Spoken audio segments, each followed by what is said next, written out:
Mes highlights, je suis très contente de vous retrouver dans cette petite vidéo. Alors c'est un petit tuto assez rapide, vous allez le voir, c'est le type de maquillage que j'adore porter durant cette période. J'ai utilisé mon stack de chez Melt Cosmetics en ajoutant le fard individuel que j'avais pris, vous savez le Love Sick, celui-là le rouge, que j'ai inclus dans ce stack qui est à la base le She's in the Parties.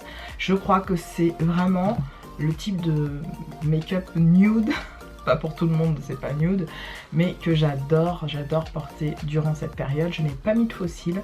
En ce moment, je sais pas pourquoi, je trouve qu'avec la base là de chez Essence, je trouve que ça me fait suffisamment la frange de cils que je souhaite. Là, comme j'ai terminé plusieurs mascaras, du coup je l'ai ressorti. Au niveau du combo lèvres, je porte le Dukes de chez Colourpop. Elle est mal fermée. Celui-là, vous savez, c'est un... Il me semble qu'il est encore dispo, je ne suis pas sûre, mais je vous remettrai de toute façon les références de ce que je porte en barre d'infos. Et en contour, j'ai mis le Uniformly Fabulous de chez MAC. Vous voyez, ça donne... en fait, ça reste ton sur ton, même si c'est pas tout à fait la même couleur, mais ça fait du ton sur ton et je trouve ça très joli. Au niveau du blush et de l'enlumineur, j'ai fait un mix avec la palette de Charlotte Tilbury. Comme d'hab, j'ai appliqué ces deux couleurs là, plus beaucoup d'enlumineur. D'ailleurs, on voit plus l'enlumineur que le blush, c'est souvent ça. En enlumineur, j'ai mis J'aime bien faire des combos high hand et cheap et je trouve que ça donne un super rendu.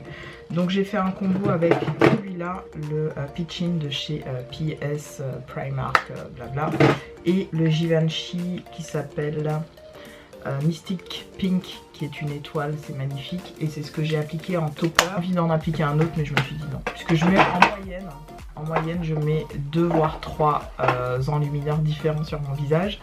Et le blush, comme je vous ai dit, j'ai appliqué ça, plus la petite poudre que j'ai quasi terminée d'ailleurs.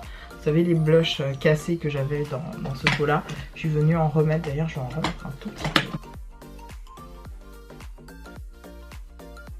Voilà. Et quand je fais ça, en fait, à la fin vraiment de mon make-up, je viens prendre mon Beauty Blender. J'ai acheté celui-là chez Amazon, je vous remettrai le lien si j'y pense en barre d'infos. Si j'oublie, dites-le moi en commentaire.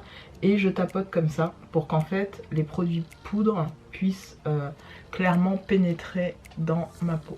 Enfin, dans ma peau. Ils se fixaient à mon teint et particulièrement à mon fond de teint.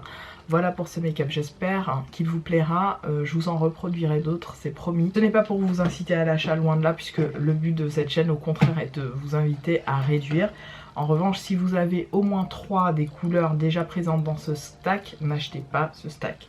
Moi j'ai acheté ça parce que clairement, vu qu'il me reste, je n'ai plus que cette palette et je suis très contente de ça. Et je n'en reste qu'à ça. Et je suis aussi en no buy, just a reminder. Donc voilà, ça faisait partie de mes derniers achats et je suis contente d'avoir investi là-dedans. D'autres achats à faire. Voilà pour ce qu'il est de ce make-up. J'espère encore une fois qu'il vous aura plu. Je vous fais des gros bisous et je vous dis à très vite dans une autre. Salut!